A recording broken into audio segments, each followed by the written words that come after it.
It's your friend and humble narrator, Lou Brutus, more than pleased to be joined by Dexter and Noodles from The Offspring. Hello, gentlemen. Glad to see you looking so well. You too, Lou. Good to see you, man. Good to be here. So I guess you're in each other's bubbles through this whole thing. If I may pry, kind of walk me through your current pandemic lives. Yeah, we're both stuck at home. We meet here at the studio, and normally I have this on, but I don't think it's a great look on Zoom if I took it off. But when we're rehearsing, I wear a mask pretty much the whole time while we're here, and we did some recording. We did some recording with Bob in Hawaii through Zoom. We've done that. But for the most part, we're just dying to get back out on the road and start playing live shows. Hopefully we get the virus under control to the point where it's not spreading as much anyways, and we can start putting people in rooms. If you would put some of put the new music into sort of a time perspective, because it had been my understanding last year that you guys already had stuff that you were sitting on that I assume we probably would have seen earlier than this had the world not fallen apart. So let's go back a year or two if we need to, just to talk about all of the new stuff that you got. Sure. Yeah. I mean, it's one of the songs we've been playing for a couple of years already. Yeah. Are we talking about a new record? Is that what are we officially talking about that? Yes, we are. Okay, I wasn't sure. Well, I am. Are you going to talk about it? Yeah, I mean, we've got a new record done, and it's coming out this year. I don't know how much we're allowed to actually say about it, though. Well, I can tell you, just so you guys know, that I've heard one track, and perhaps we can start with that one. It's got the incredibly funny for these grim life and times we're living through right now. Let the bad times roll. So what can you tell me about that track, which to me, amongst all of the sort of serious tracks coming out right now, I didn't even hear it at first. I saw the title and I'm like, well, that's an incredibly Offspring title to have in the middle of what we have. So kind of walk us through this tune. Yeah, it's a title suited for our times, right? Yeah. And like you said, I think a needed laugh right now. It's terrible out there. Yeah. But what I like about that song is it has this kind of menacing, heavy guitar part. And then it also has like the kind of funky groove part where, oh, fuck it, let the bad times roll, So there's a little bit of tongue in cheek there, but there's also some like, oh, this is really messed up, man. I don't know if I like this.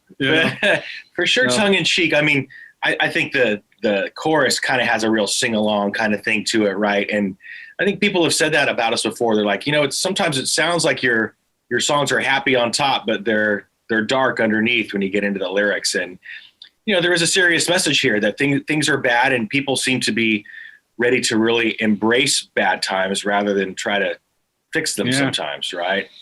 And this is just kind of our observation of where the US anyway is at. There's always been, I think anyway, that sort of interesting dichotomy with the band because, there's a lot of goofy, fun stuff, but there's serious undertones to it. And even with the music, a lot of it is based in the punk world, but then you throw in all these other textures. So you've got this sort of multiple layer thing going on. Is it just more interesting to you guys to create music like that?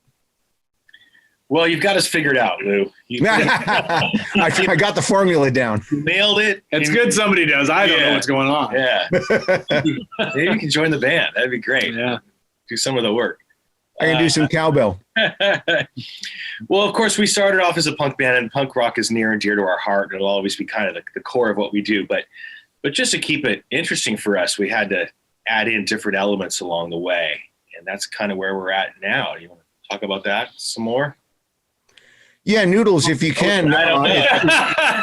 Noodles, if you want to take it. I mean, how do you take different genres and different textures and different, souls of music and them work together. Cause there are plenty of times where people try that kind of stuff and it sounds like shit, you know? Yeah. Yeah. Well, and, you know, I think you definitely have to approach it with a sense of humor, you know, whenever you're mixing it up. But I mean, bands like the Dead Kennedys would do that. You know, they'd throw in some jazz chords, you know, a whole jazz version of one of their songs. You know, and you know, it can come across as kind of you know, musical masturbation, or it can be really cool and kind of fun, depending on how you approach it. And you know, even sometimes if it's musical masturbation, it can be funny. I remember like the Vandals did some funny stuff like that. I think, you know, the key is to not take it too seriously, though. Have fun. I mean, you know, you do want to take your subject seriously, and you want to make every song seriously be good. But sometimes you can't take yourselves too seriously, you know. You want to take the subject matter seriously, I guess, but not yourselves too seriously. I think we have asked people, is it too soon? Is it too soon to joke about this? And it's not that we're joking about it. It's just like you said, not taking things too seriously and, you know, realizing we will get through this. We will prevail. Can you Let the Bad Times Roll into a sort of time frame? Was that written once horrible things had started to happen? When was that written and recorded? No. Yeah. Well, we had a song on was the last album, 2 albums ago, called Shit's Fucked Up. Yeah.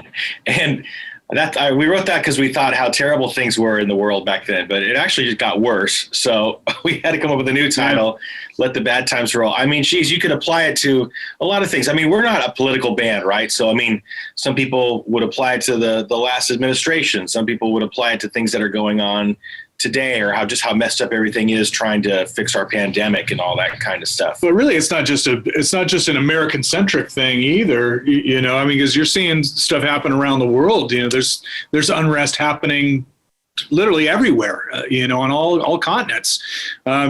You're seeing unrest, and then you're also seeing anti-democratic forces kind of taking power in some places, in which case causes more unrest. So, yeah, it's the whole world is a little bit of a scary place right now. That's right. Climate change, climate deniers, vaccinators, anti-vaxxers. You got, you know, whatever you want, it's out there. You know, is the best way for you guys to approach it then the way you do with a song like Let the Bad Times Roll, or do you ever feel like taking a more serious stance about these things and trying to turn it into music? Well, I think with you don't want to, what we're not good at doing is taking, you know, something that's near and dear to our heart and making a crusade song about it. We're not going to write a protest song about something. If we're working on a song and all of a sudden this feeling happens and it's kind of more natural and that becomes the song, that works for us. We also try to, you know, not tell people how to think or what to feel, but ask questions, you know, pose questions, maybe raise something that gets people to think for themselves. But we're not going to go out and tell people how to live. There's super liberal bands in the punk rock scene back in the day that would spend 5 minutes lecturing me on how I should feel about the world or this and that. Bands that I love, bands that I appreciated. I didn't appreciate the lecture, you know, in between songs. A concert, you know, yeah. I love the song. Let's hear the song. I don't need the lecture. Having said that, I go on Twitter and voice my opinion about everything every day, all day long. Yeah, I was going to bring that up because again, you're very active, especially on Twitter, and you certainly wear your heart on the sleeve with that. And I do try to preface and I always point out that this is me talking. This is not the band. This is my personal, you know, viewpoint on Twitter. And you know, when I'm really going off, I try to post political stuff under my other handle. So one of my other handles. Do either of you ever? I don't want to use the word be or the term be jealous. That's not really right. The right term. But do you ever look at political punk music or more, you know, I'll say more serious punk music and think, oh, I wish I could do that. I wish I had a knack for that. You know, Noodles, you mentioned the Dead Kennedys before, which were another favorite band of mine growing up, but certainly there's plenty of others in the world. I wish I could write a song like Los Angeles by X. Mm. I mean, there's so many great songs To envy. to envy. Yeah, for sure. TSOL is one of our huge influences. They weren't political at all, really. Well, Property is Theft, I guess, maybe. There was some stuff in there, but they also had a very artistic side and a deep, dark goth side. There's Vandal songs, right? Some of the funniest lyrics that are certainly not political, just humor. The Dickies is one of my favorite bands. They don't take things seriously. So there's a lot of things that inspire us. I don't know that we're really jealous of any of these bands, but they're certainly, what inspired us to do what we do. You mentioned the Dickies. If we could take a little sidetrack here and talk about your Sharknado song, which involves the Dickies. It involves old 60s Japanese anime theme songs. Yeah, right. Can you kind of walk me through that entire? I know the story, but I'd love to get you guys on the record talking about it. I thought it was genius. So please, if you would. I mean, we just love the Sharknado idea. I think they're such silly movies, but they're fun, and again, not taking anything seriously, they're absurd, but it's just fun entertainment. And we wanted to be in one. So we originally just like, let's send them a song. And it was Dexter's idea to take Gigantor and make it Sharknado. And I was like, I get to play the solo. Okay. 3 syllables. Yeah. 3 syllables. It worked. Yeah. But the Gigantor is an old Japanese, as you said, 60s. I remember cartoon. watching it when I was a kid. I remember seeing it. Yeah. One of my earliest memories of TV. Yeah. And the Dickies back in the late 70s, early 80s did a punk version of it, which is amazing because it's completely turned upside down and it's catchy as hell. It's an amazing. They based their whole career on covering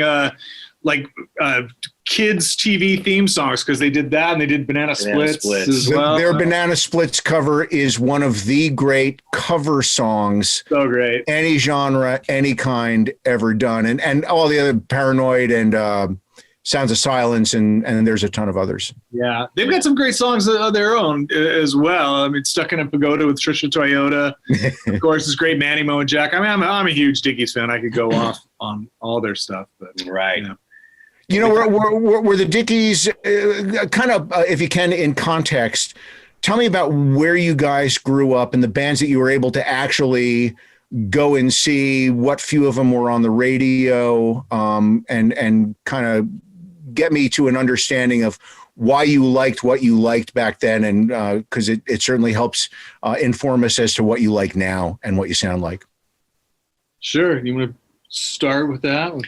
I'm sorry, I wasn't listening. tell me growing up as a punker kid and going to see early concerts and the stuff that you liked. Like something you were gonna answer. Yeah. Sort of tuned out. Well, we grew up with K-Rock was the local radio station, and there was some some college radio that we listened to. What was Agent Avon? KXLU. Yeah, it was a good one. Lola Marymount. But really, it was Rodney on the Rock on KROQ, and he had a Sunday night show, and he was the one who played, the Dickies first, stuff X. like that. X. I don't know if I don't remember hearing TSOL, but TSOL was a band that we grew up nearby and loved. It's probably one of our biggest influences. Black Flag, Circle Jerks, all that stuff he was playing. Yeah. Adolescence, I think you'd hear, Amoeba, and so there was some, that was kind of stuff, and the Adolescents grew up in Orange County, so there were bands happening that and that we could go see. You got to, I never did see the original Dead Kennedys. You got to see them once, and the Riot in Wilmington, weren't you at that one? Yeah, I was. Yeah. So what was that last one, the Riot in Wilmington? Yeah, they were at the Wilmington show. There was a Dead Kennedys Riot in Wilmington, and I know at Wilmington, Delaware, or no, it's a little town. It's in LA. It's part of LA. Yeah.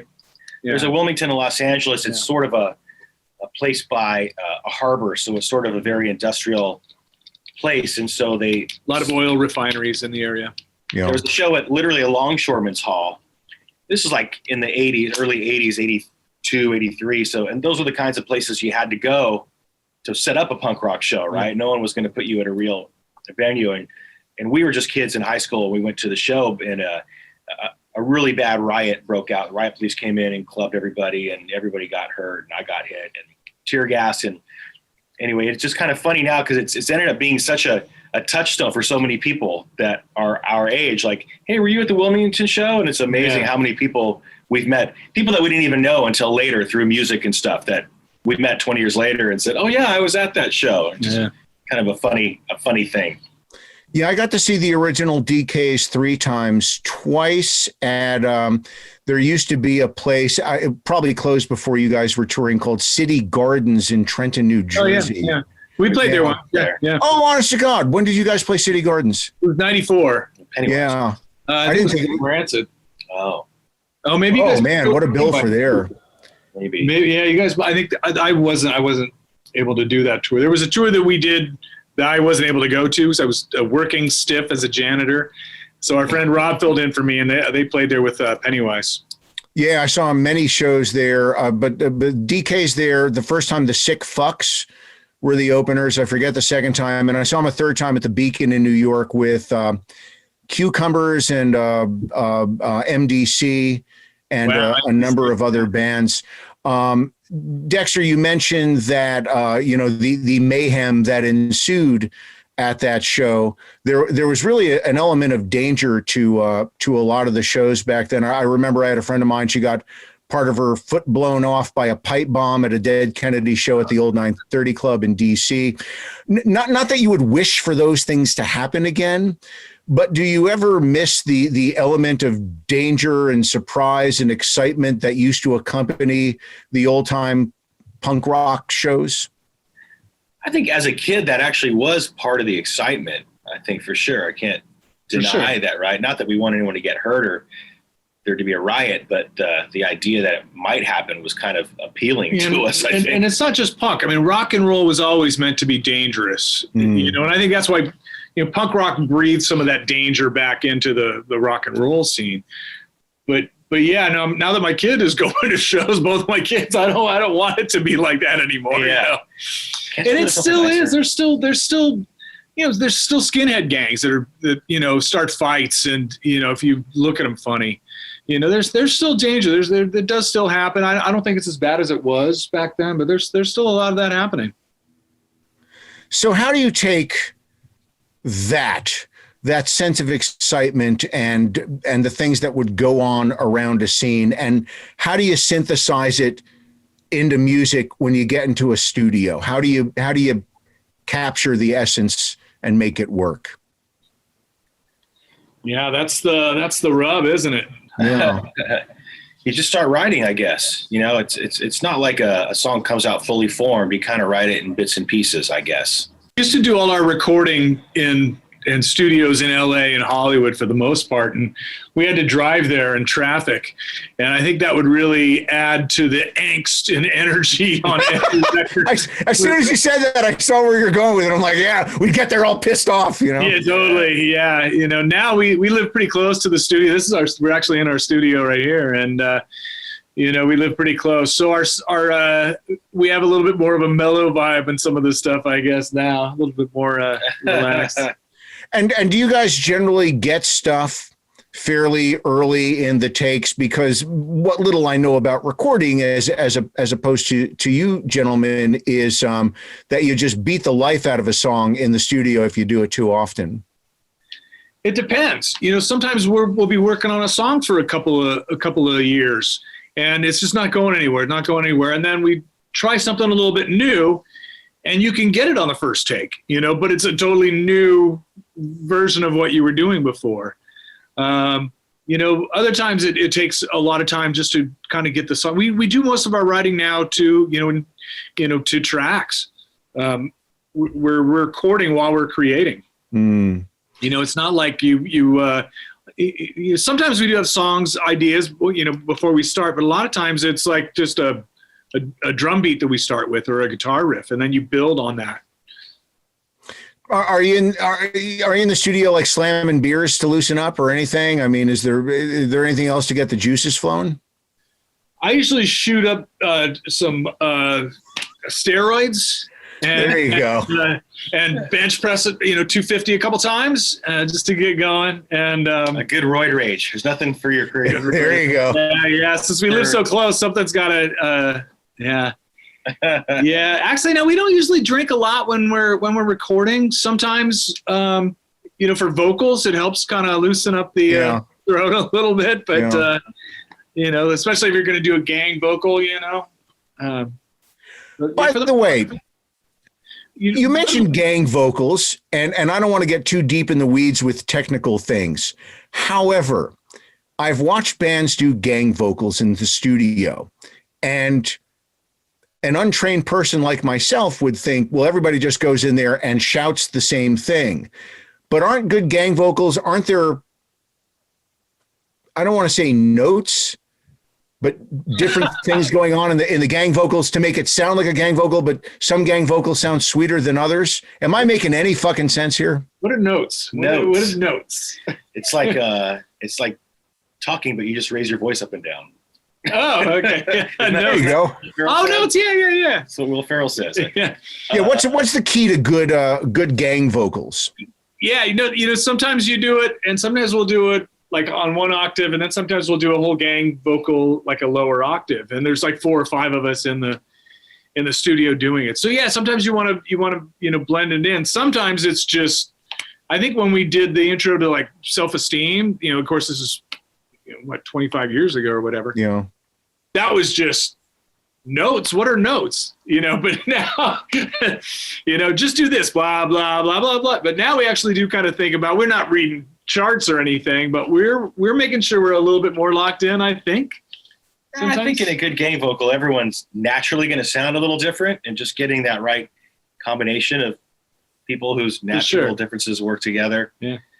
I don't know. What's your favorite gang vocal? Is it like I Want to Rock and Roll All Night? That's a good one. That's a really good one. You know who does great gang stuff, and it's not always shouted, but they do sort of gang harmonies. AC/DC has done some great stuff through the years, and it sounds like it would be very simple. But then when you start to listen to it, there's like all this other shit going on in there, Right, like done dirt cheap. Yeah, totally. Oh, it's great. Yeah.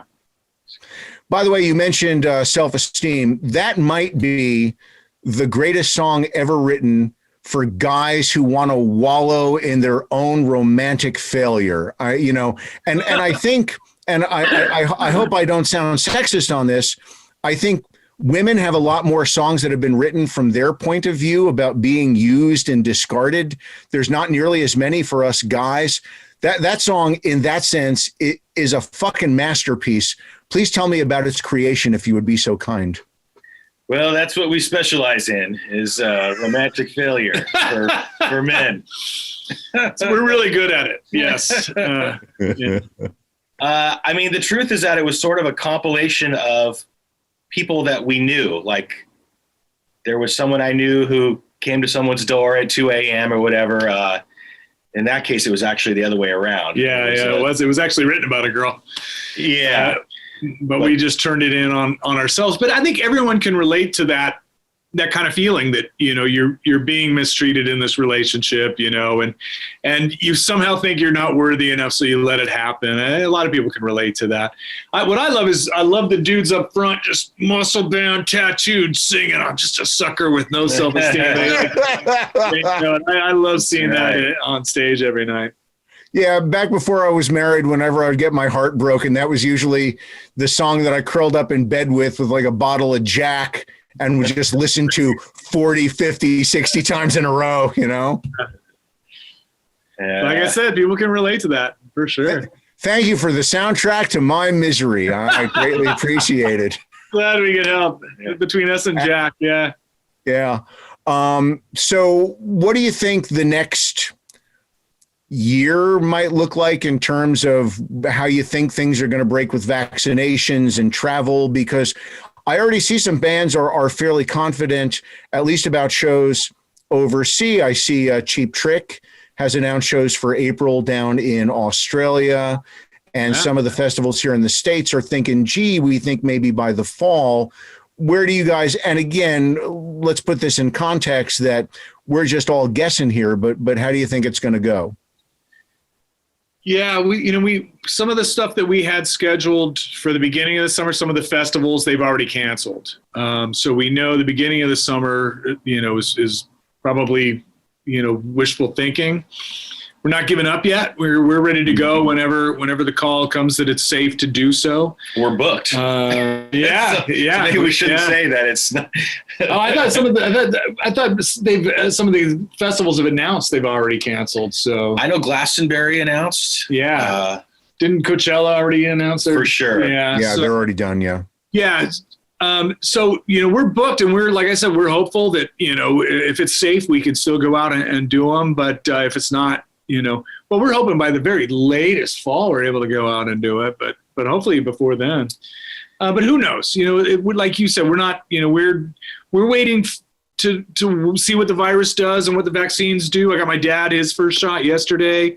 Awesome. Looking forward to that working and just slowing the spread and slowing or stopping the spread. And so, hopefully there's fewer variants out there as well. And people can get together. We just want to make sure people can get together safely, and breathe on each other and scream and yell and shout and dance and get in the mud and drink beer and vomit on each other and not cause illness. We want people to be safe and healthy before they vomit and sweat on each other. Exactly. And by the way, is this loose, hopeful timetable? Is this going to affect the release of the new album? If we can bring it back around again to Let the Bad Times Roll, tell me about what you think the rollout is going to be for that. Definitely has affected the rollout of the album. Yeah, we put it off a little bit. I want to say the answer to that question is not anymore. It's already affected it. We've put it off for long enough, and I think it's time to get it out. I mean, we've been talking about these songs ad nauseum for a couple years now. It's time for the fans to be able to actually get their hands on it and wrap their heads around them. So yeah, I don't know if we can announce a date, but there is a date. This is the first time we've actually said "Let the Bad Times Roll" in an interview. That's true. I mean, even that. Splendid. So yeah, that makes me feel good. Yeah. And the song, honest to God, the song sounds great. It's catchy. It's fun. It's funny. But like we mentioned before, there's that sort of undercurrent to it. Yeah. Little evil dichotomy underneath there. So. Oh, it's almost, it's nihilistic. Like, well, all right, fuck it. We're, can't fix it. Might as well fucking enjoy it. Break it. Yeah. Yeah, exactly. Well, there's a lyric right there. Can't fix it. Might as well fucking enjoy it. Write that down. Yeah. Okay. Well, one last thing before I let you go. I would like to let anyone watching or listening to this right now know that I have not been asked to do this. I often talk about this on the air because I myself am a fan. This stuff is a fucking bomb. I'm down to my last 2 bottles. I'm not looking for free ones. I wouldn't accept them. Dexter, talk about your hot sauce. It's the greatest fucking hot sauce ever made. And I'm not saying that just because you're here. It's hot, but it's filled with flavor because I hate hot sauce that just burns like shit. It's of no use to me. I can't eat it. Right. This stuff is amazing. Talk about the birth and continuation of Gringo Bandito. Thank you. Geez, what an endorsement. I mean, honestly, it's the best hot sauce I've ever had. And again, I'm not saying that because you're here. And I often talk about it on the air, usually when supplies are running low and it gets hard to get and I start to break into a panic. But please go ahead. I'm sorry. I feel like I should just say thank you, good night, right? Yeah, right. I can't top that. Where did it all come from, though? Were you just making your own at home? And what happened? Yeah, it's a passion project. I just thought it'd be fun to make hot sauce, literally, just messing around with it for a couple of years. And finally got a recipe together that people seem to really like. Thank you. God bless you for being so gracious about it. And it's just, it's fun. I tell people, you might not always like my band, but you're going to love our hot sauce. So, right. And by the way, let me get it closer on who did the artwork, because it's just perfect. It's just so perfect. Well, thank you. It's supposed to be me as a little Pancho Villa guy. And what people don't realize is bandito is actually not a word. The word for bandit in Spanish is bandido, ideo. So saying Bandito is sort of what a Gringo would say, which makes it more Gringo. So Idiot Gringos. Yeah, Gringo Bandito. See, it's deep. The levels go deep. And where can people get it? Well, Kroger stores. They're the biggest national chain. They're called different things in different areas of the country. It's King Soopers in Denver and Ralph's and Food for Less in LA. But really Amazon. Amazon's the place. You can get it anywhere. And God bless Jeff Bezos and the fine people at Amazon for providing my hot sauce. All right, this is turning into just a horrible consumer. That'll be the headline that gets taken away from this. Oh, the Offspring. They love Jeff. They love Amazon. I have no interest in the hot sauce, except I get free bottles of it and I enjoy it. But I gotta say I don't know which is it, the super hot? Which is the orange yellow one? It's spicy yellow. The spicy yellow is probably my favorite. It's got and like you said, it's not just burn your face off. It's actually got a really good flavor to it, and also heats it up. It is, in fact, the real deal. Well, listen, we'll wrap it up on that. Sincerely great to see you guys. I love the Offspring, and I always enjoy my chats with you guys. And I really love seeing you live, and I haven't seen you since Sonic Temple Rockin' the Range a couple of years ago. So I hope it's sooner rather than later. Me too. Yeah, for definitely. sure. Us too. Thank you, Lou. Appreciate it so much. So nice to see you.